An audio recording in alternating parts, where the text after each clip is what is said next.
Hello, welcome back to another episode of the 2 by 2 for Independent Consultants. I am your host, Lauren Wambold Patel, and I am joined today by me. Hello, it's me. I'm the problem. It's me. I am the guest today. And we're going to do a episode on my favorite topic, Ask Me Anything. Really, this is about how to grow your business and options you have to grow it. But the questions that we've gathered from the audience are all related to working with, let's call them hiring companies, but working with other firms, agencies, through marketplaces, all of the different ways you might find a consulting gig or fractional role through a company who is doing your biz dev for you. These questions they come in many shapes or forms. I'm just going to say that. And I think I bring a unique perspective on this as I run a company who staffs and hires independent consultants. Keenan Reed Strategies is my first baby. 12 years ago, started that on my own. And now we've got a network of 150 people staffed at any time, 10 to 20. Healthy little business. And we place independent consultants with enterprise. So if you haven't checked it out, it's keenanreed.com. You can go read all about it. But enough of that. I am really here to answer your questions about this because I think there's a lot of misconceptions, number one, about the business models of these companies and a bit of myopia on the part of the consultant. And then I really think there's a trade-off decision here for people. So we're going to get into that. We're also going to get into rates, how much these companies charge, how you can negotiate with them. We'll bring those questions through as well. So keep listening for that. But first, we're going to start out with some basics and I've grouped some questions here into this first one just so we can have some common definition. The first question is, what exactly is a hiring company? How is it different from a staffing agency or a traditional recruiter? So let's break out some of these different business models and ways that consultants might be placed through other companies. Number one, staffing agency. This is typically, you might hear this also called staff augmentation. This is typically a kind of volume-based type of company. They're looking to place a number of workers in a certain function. So if you're looking to place, 10 shared services workers in a call center, you might use a staffing agency. I don't find these companies need strategic people or a good source of work for strategy consultants at all. They're typically working at a go get stuff done type of a level versus a go think through this problem type of a level. We do a little bit of this at Keenan Reed. We staff kind of senior manager level roles to drive implementation of our consulting projects. I staff all of those people now out of Latin America. For a lot of reasons. And if you're looking for a plug here, happy to come through me. If you want to hire direct, there's a great staffing agency called NEAR, N-E-A-R. And then locally, we work with Better Engineer, who's also a great smaller agency. There's a lot of these that you could use. Those are just the two that we pull from. All right. So that's a staffing agency. A recruiter, headhunter. You guys know what this is. This is the person who's trying to place a full-time hire, typically an executive. They're going to make about 30%, let's call it a third of your first year base salary as a one-time fee. They can be either contingent or non-contingent, meaning a company can retain one and they are the only source, or they can go to many non-contingent recruiters. And in this case, they'd be competing amongst each other. We don't do this, but if you're looking for a full-time role, the question is always who knows this recruiter and how to get into the right person. Fortunately, I have no answers for you there. But let's talk about the other mechanisms. So there are marketplaces. Marketplaces are places like Catalent. If you are a independent management consultant, you definitely can find success within Catalent. The difference is they post a board of jobs and then you apply for and compete with others for these jobs. They typically are not doing bespoke matchmaking to find the exact right person for the job. They're putting it out there and then letting people compete. Business Talent Group, I think, does this now as well. They're another hiring company. I do think they probably do a mix of bespoke placements versus marketplace. But what I've found here is this is a pricing race to the bottom. So when you go on Catalent and you look, two problems with the rate structure. You go on Catalent and you look at the rates. The rates are artificially low, I think, versus what you could do on your own. And then second is that every consultant for each role would submit his or her own rate, which obviously is a factor in if they get a first interview or not. I find the overall rate for these types of roles might be $800 a day versus if you were on your own or through a smaller company, you might be at $1,500 to $1,800 a day. Like it's that big of a a bump. I don't necessarily think this is a bad thing for consultants. I think especially when you're first starting out, or if you are more junior in your career, let's say you have 10 to 15 years of experience, this might be a really great source for you to get some case studies under your belt. I think if you are more senior, there's better ways to do it than going through a marketplace. And then we have what we'll call hiring companies. So I'll explain the way our business works. I think if you've looked into Umbrex, and I think they have an offshoot that starts with a V for people that aren't ex kind of big management consulting firm. They, I think, have a hybrid. I know they do post roles, but I get the sense that a lot of their placements are through direct outreach to individual consultants. We do this. This is what we do as well. Usually these are for either interim roles or project-based roles. A lot of times in the case of Keenan Reed, these project-based roles become monthly recurring roles. And I think the benefit here, especially if the hiring or the consultant selection is done behind the scenes, is that there is a much tighter connection in the consultant capabilities, rate, expertise, et cetera, to the hiring company. And therefore, the rates tend to be much better for the consultant than some of these other mechanisms. You have a human on the other end of the line that's able to advocate for the consultant or for the business themselves. I mean, I think it's imagined here that the incentives between the consultant and the hiring company are really well aligned. Everybody wants to find the right rate that wins the work. So the highest rate that wins the work. You can do that when you have a one-to-one human connection between the consultant and you're able to advocate why that person is the right choice to the client. So various ways to do that, but that's typically that works. So now we understand these differences. So the rest of these questions, I'm really going to focus on the hiring company with a little bit of that marketplace effort built in. All right. What's up next? Why would an indie consultant choose to work through a hiring company instead of landing clients directly? Okay. This is where I want to pose a trade-off.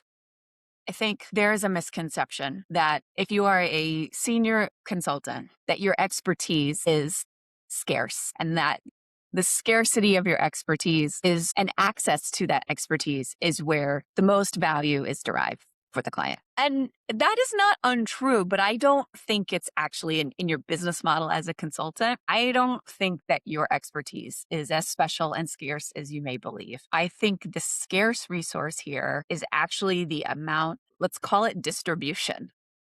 It's actually the amount of time and effort that it requires to land a large consulting deal. These are long sales cycles. Sometimes they're 12 months long, right, to get into a budget cycle. They require a high level of ability to sit with a client and understand a problem and uncover the opportunity and then build trust that you can fulfill the opportunity. And that time and the time that is spent is one of the key drivers of value to your business, to your consulting business. So you got to ask yourself some questions here, right? Like, is it worth my time? Is there a time to value ratio? Is it worth my time to go and do that? It can be much faster to find a gig through someone else. It can be much less pain to find a gig through someone else. You may be able to handle one or multiple clients instead of spending that extra time to find your own work. The other factor here is, do you want to do that? I didn't at first. It just kind of happened. And now I'm at a point in my career where I would much rather not making slides and doing the work. But I know that amongst our consultants, like most of them that have worked with us for a long time, would rather be spending time with clients, solving the problem and doing the thinking than spending their time in what they perceive to be a needless string of business development conversations, which to be honest is somewhat what it feels like. So there's reasons, I think there's real reasons why that this type of going through another company can add value. Obviously, like if it is a shortcut into your first couple of engagements, like I think it adds a ton of value. No one's going to ask you where you got the business. They're going to ask you for your case study. And so the ability to have that case study is what sets you up for the next set of steps. All right, I'm looking at my questions. Let's move on. Where do I find these hiring companies? So I've given you some big ones, right? Catalent, Marketplace, Umbrex, hiring company, Business Talent Group, a hybrid. Those are the big ones that I mean, Korn Ferry has an interim executive practice. GLG used to have one. I'm not sure if they do anymore. And then increasingly, I am hearing of private equity companies buying up firms like mine and into larger hiring companies. So you might check out, it's called ECA. It used to be the Ex Consultants Agency. I know there's another one emerging right now, a roll up coming out of a firm in Dallas. So they exist. I think the places you would look for those, obviously you can Google and look on LinkedIn, but I think what I would first start doing is asking other consultants in this community, reaching out to maybe Fractionals United, but going on the Umbrex boards. Umbrex has a great community for people that are wanting to chit chat about this sort of thing. But I think the answer is kind of got to ask around. And then the question that was not asked here, but should have been asked, it's not how do you find these companies, it's how do you get them to pick you. We have 150 people in our network. I'll be honest with you, 25 of them is who we work with over and over and over again. The way someone gets into that 25 is it's right place, right time, right skill, and nobody else could do it.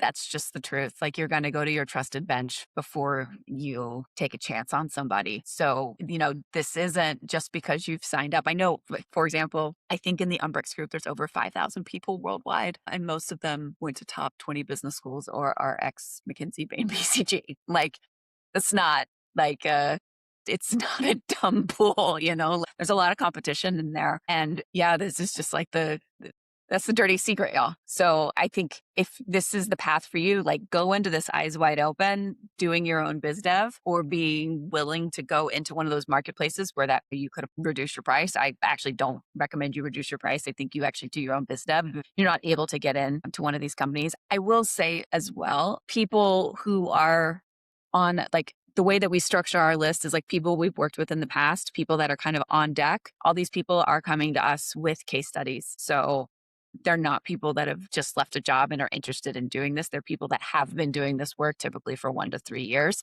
who are now looking to make a real career out of it. And that's who I'm putting on the projects where I have a gap in our current pool. Well, there, I answered the next question. The next question was, so how do you get onto a hiring company's bench? So I just gave you my dirty secrets. So that's how I think, let's talk about how you might worm your way into my kind of on deck group. Number one is know somebody that's in the network. Okay. These are dirty secrets, y'all. Like, this is the really, really, like, the reality is, like, this is very relationship driven. I'm not apt to put someone in front of a client unless I have a very trusted recommendation. So if someone in our firm, one of our bench nominates, like, personally introduces someone to me and vouches for them, that's like, there's nothing better than that. Number two is I get a recommendation right out of the alumni career services groups of McKinsey, Bain, or BCG. That happens too. I love that.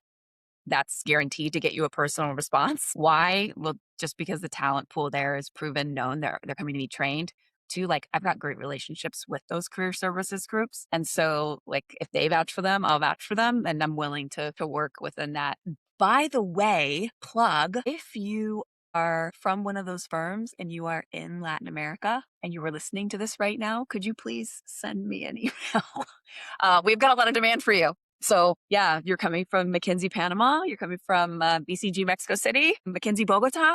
Oh, we would love to meet you. So reach out. How else do you get on the company's hiring bench? Okay, so this has worked in the past as well. I've been cold emailed by people from LinkedIn. I will say this. You have to meet the criteria. But if you do meet the criteria and you personally introduce yourself to me, I am willing to, like, that'll get past the first step. I feel like that's someone that actually takes the initiative to do that is someone that would take initiative for our clients. So I don't mind that at all. I can't promise you'll get a response, but if you do fit the criteria that we look for, I can promise you will. So, try and make the personal connection there. Okay. Lots of questions about, should I do this? Should I not do this? Is it worth it to go through someone else? What am I trading off? So I'm going to wrap these all up into one question. Let's be objective about it, shall we? So what are the green flags and red flags when evaluating whether a hiring company is worth your time? I've seen other firms doing some really strong things. We're going to call those green flags. And then I've seen some other firms that I would say is a real red flag. Let's do green flags first.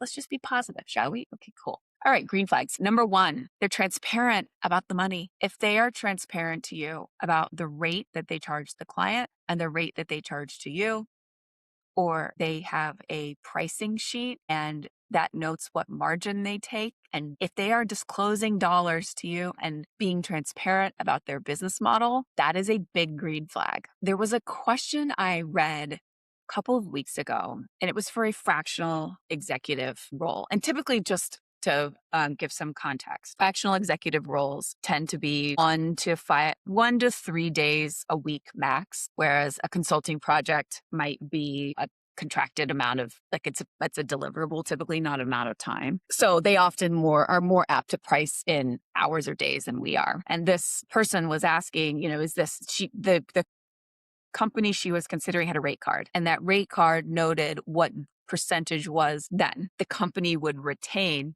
based on the billing per month, the revenue that the consultant would make. And it graduated down. So the rates started at, let's call it 20% of gross billed revenue, and they graduated down as the gross billed revenue would go up. They graduated that down to 10%. And the person asking the question had a lot of frustration and consternation about how could they deserve 10%. And what was interesting to me was that the maximum revenue where they capped out at 10% was like $10,000 a month. Like, that's nothing. Okay. So, like, you got to understand, like, in our business staff, my best consultant rates are somewhere between 2 and 3,200 a day. So 10, and just to be transparent, like, the house takes 25% here. That's how it works. And there's a lot of reasons why, but the house takes 25%, and you're going to know what we build the client, you're going to know what your rate is. And then we have a revenue, like, if there's additional project work that's generated for another person, like, there's a referral bonus or rev share with the consultant back. So you could ostensibly, like, claw back 15%. But 10% is really good. So yeah, I think the fact, though, that struck me was, like, they're willing to share that with you up front. I think that is a strong green flag. Okay. Next green flag. They have real human client relationships. Again, let's look at this Catalent example. It's a marketplace. They have a website, very slick. I would not be confident that the person within Catalent is advocating for me and is truly able to position me and my skills. What they're trying to position is multiple people who each bring certain things so that they can close a deal, right? So they're able to leverage each of you off of each other in a way where someone who has a real human to human relationship isn't leveraging people off of people. We almost always, with a new client, do give 2 options for a consultant that we recommend. However, I rule never give similar options. I give 2 people that are bringing 2 very different things. And my goal is so that the client can choose between the 2 and get the match that they believe has the most value. So I'm not playing people off of each other. I'm purposefully helping the client come to a decision about who the right person is to solve their problem. And that's because I have a human relationship with people. And I think there's some other firms that do as well. And I think some of these small private equity firms could actually be really interesting because they're probably buying legacy, like small players like us. And we're bringing real human relationships to the table to find a solution, not to drive a negotiation. So look for the people-to-people connection. Along those lines too, I mean, I feel like this kind of goes without saying, but make sure you're being treated like a professional. Sometimes in these marketplaces, they're putting pretty junior people on and they see it as a sales role. And, like, it's not really giving your professional experience the full value it deserves. So I would just be cautious of that. Also, green flag, they have a really clear contract. Contracts, there may be a lot of pages and maybe some things like indemnification or work product that may be new to you, but typically it's going to have some sort of a very clear non-compete. I think a non-compete is perfectly acceptable to have as long as it's well-defined and pretty clear and fair IP clauses. But if it doesn't look sketchy, probably not. So clear contracts. And then here's one that if you are able to ask another consultant, I would get some history here.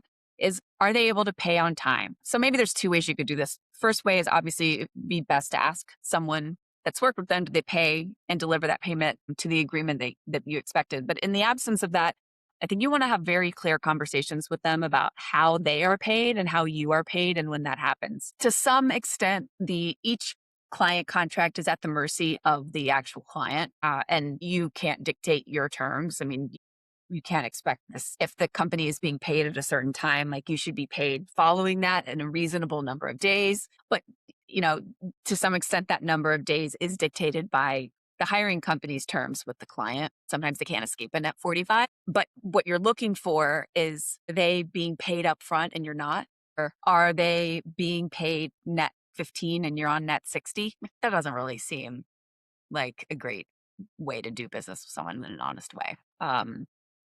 Yeah, I would give people a little bit of trust here. I'll just tell you, like, our contracts are so, like, after we get paid, we pay you them the 15th, the following of the next month. That's just because we have ongoing client relationships where we regularly are paid on the 8th. So we get paid on the 8th, you get paid on the 15th. That gives us a little bit of buffer to do the calculation and make sure the transfer goes through. So if, whereas the terms may say net 60, that's because our client terms are net 60. We're not trying. I'm happy to have that. Like, my point is, I'm happy to have that transparent conversation with a consultant. Someone's not willing to have a transparent conversation about it, I do think it's a red flag. So green flag, talk about the money. All right, red flags. I think no ability to negotiate the payment terms actually is a red flag. Like I've just said, green flag is they'll tell you everything. Red flag is there's no flexibility in terms. There's always flexibility in terms. So no, I think the biggest red flag for me is someone who will not disclose the gross billing rate to the client. Why don't they want you to know how much money they made? Do they not believe they added that much value? And what you're looking for is, can you justify the value of the distribution with the amount of percent of the revenue that the hiring company takes?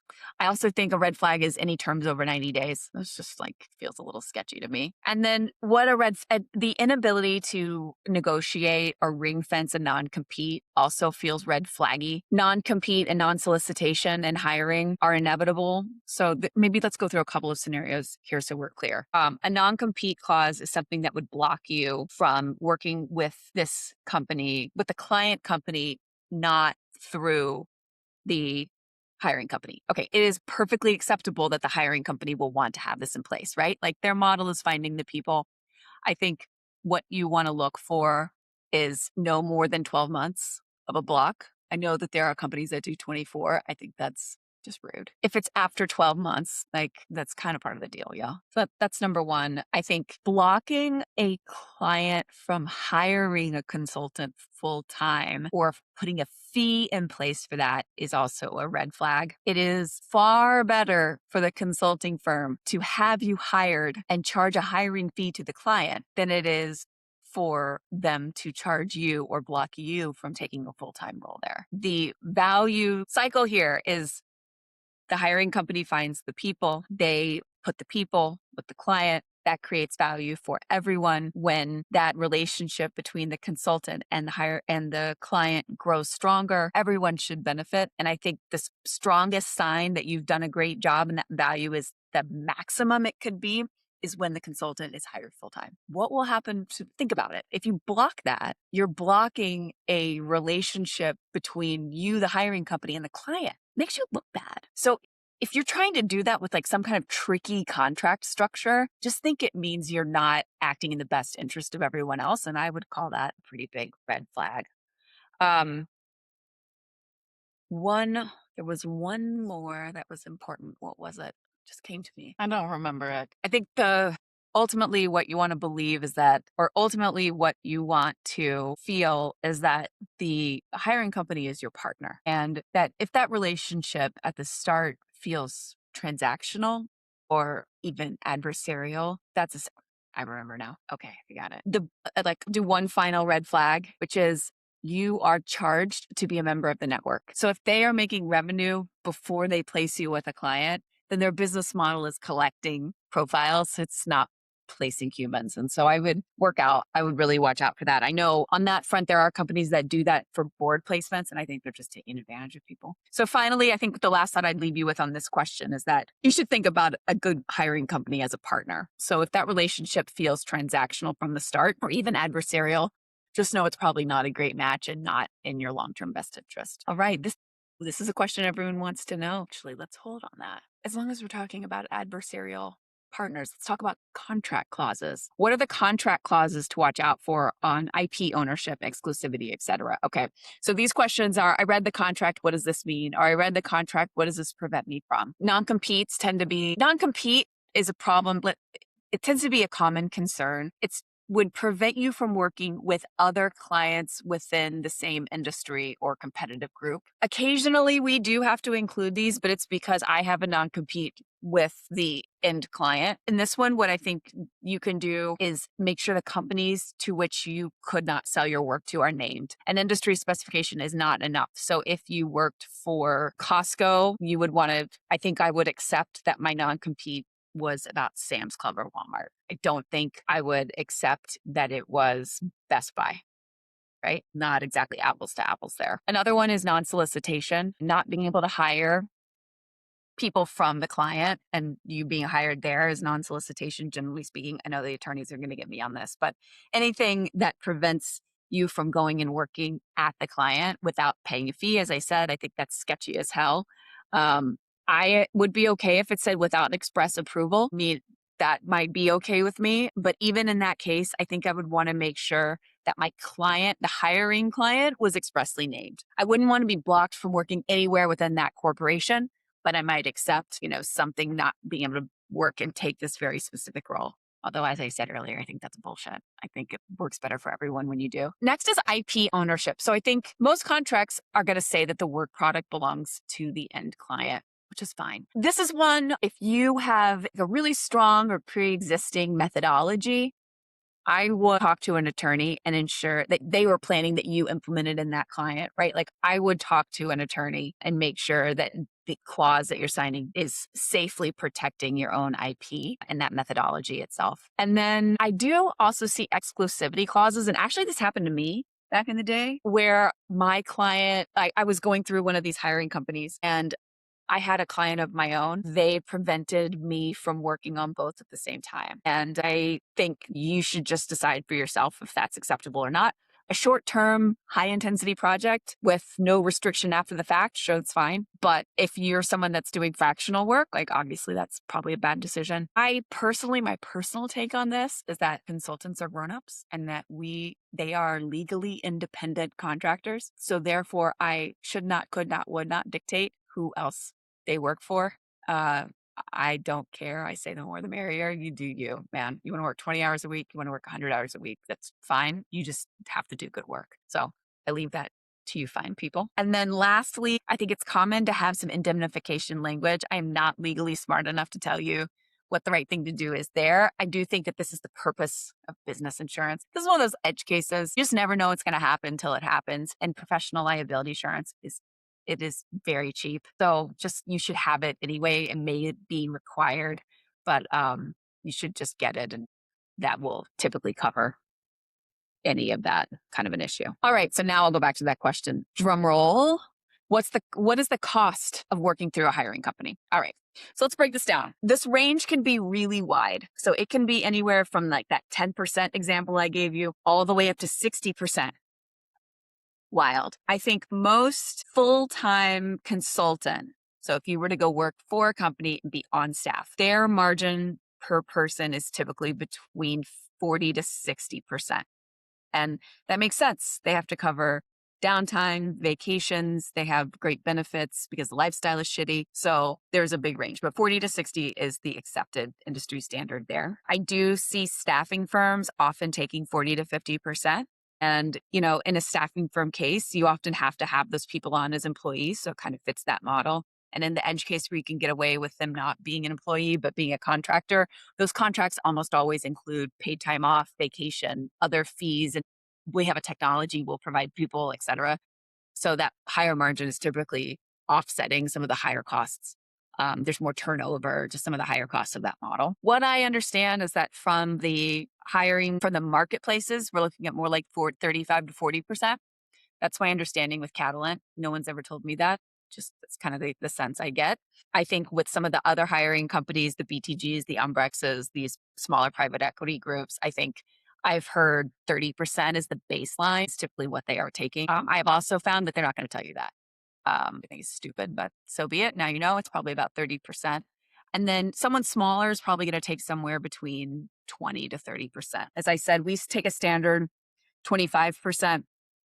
And there's a bit of technology we provide. There's also actually, let's come back to that in a second. 20 to 30% is that standard.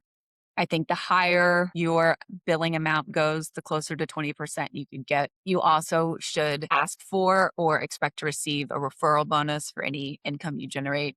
That's how I tend to make up the difference. Is like, I want everybody to have a stake in growth and in renewal. And that happens. Good work yields good work for everyone. But let's back up. Let's think about the business model.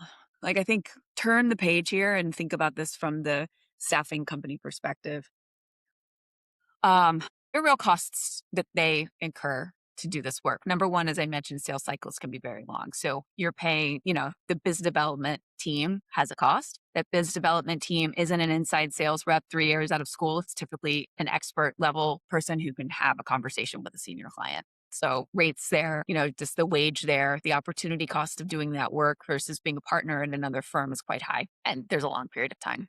That's number one. Number two, it often costs money to do business with these large companies. People don't know this. We work with companies that have given themselves a discount from paying us faster. So they'll take a certain number of margin points off the top just for the pleasure of paying us quickly. They have a set of their procurement organizations have a large set of requirements that incur costs for us. So these are some that you would feel are obvious, such as cybersecurity insurance. There are some that may not be as obvious to you, as in carbon offset. I think I own a plot of trees somewhere to offset the carbon use of my team sitting in their home offices. No, not mad about that. But we do. We also have to certify our carbon footprint every year. There's a significant consulting fee, surprisingly, associated with that, which, by the way, I've tried to in-house for years, but it's just one of those things where it's just truly easier to have it. There are I said cyber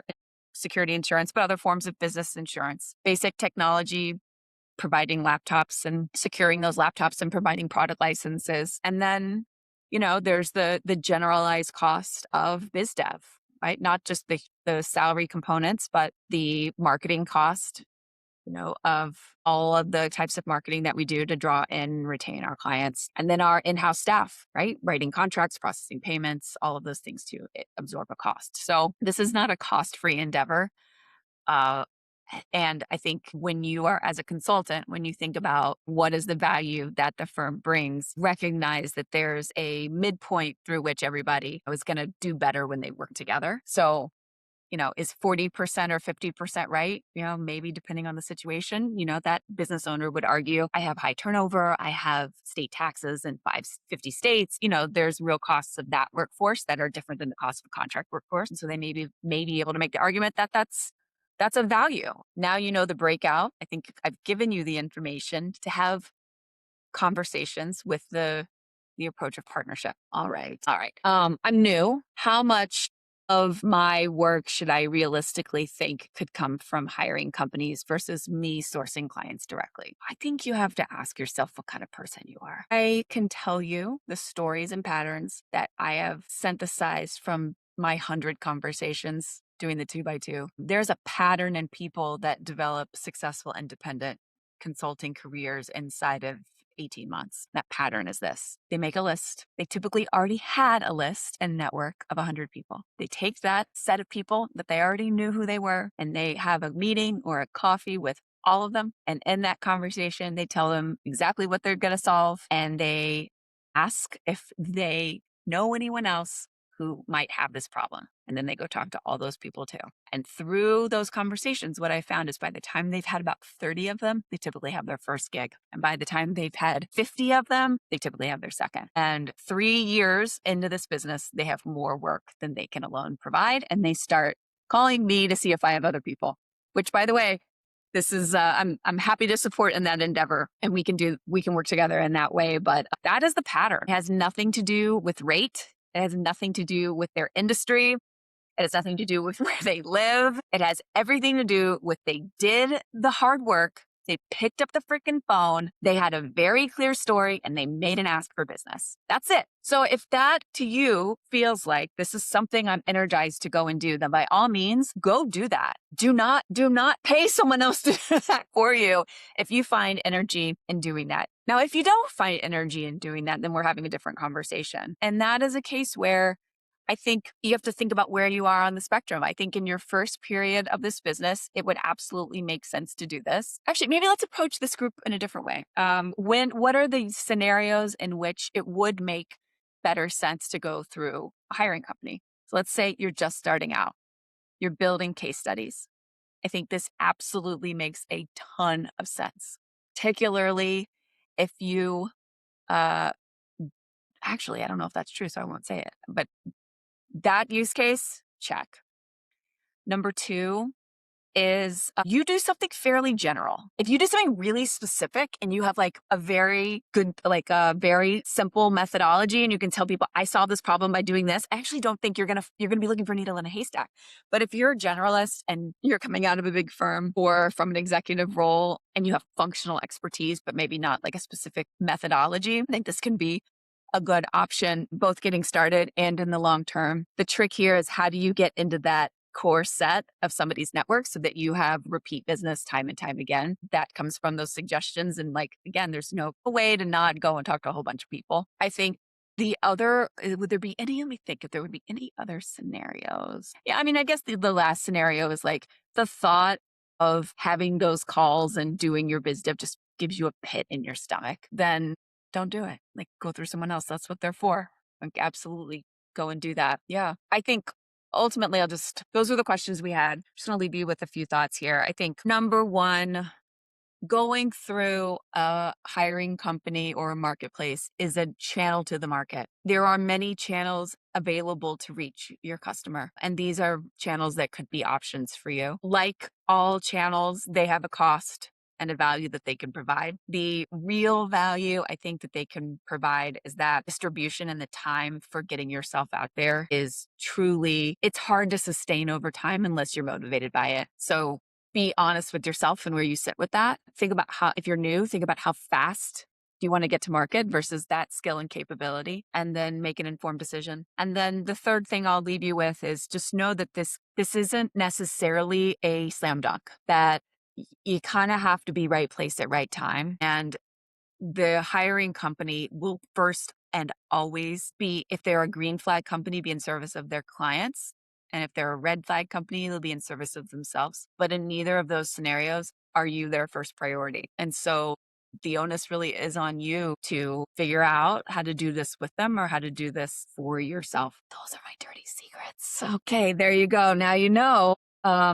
Yeah, go check out those other companies. I think I'll just throw a shout out to Umbrex here. I gave them some very harsh feedback last month about the shittiness of their newsletter and IP. It's pretty much AI slopped. But I think if you could get through if you are new and you can get through the slop, there's probably there are 5% of that content's actually really good. You're just going to have to dig through a little bit of slop. And they do have a large network of other consultants and are really investing a lot in the how-to. So I would send you over there. Obviously, you could check out the 2x2 archives. I hope it's not been, well, not hope, it hasn't been generated by AI. So it's not slop, but I hope if you go to the library, actually, let me back up. Let me be clear about this. Let me direct you to the 2x2 library. Is live now on our website. It's the 2x2.com/library. It's our repository of content. It's free. I think you have to sign up and create a login, but it's totally free. All of our content created over the last 3 years is sitting there. And that also includes our PowerPoint strategic frameworks. There's no point in this power. It's a joke I heard the other day, so I laughed a little bit and paused there. Sorry, everybody. You can go check that out. There's a lot of great resources. And we have now I think there's 75, maybe more questions. Ask Me Anything questions that we've answered there like this. So go check that out. And yeah, thanks so much for listening. And please continue to send your questions. We love doing episodes like this. We will put the link to submit a question in our show notes. Thanks, everyone.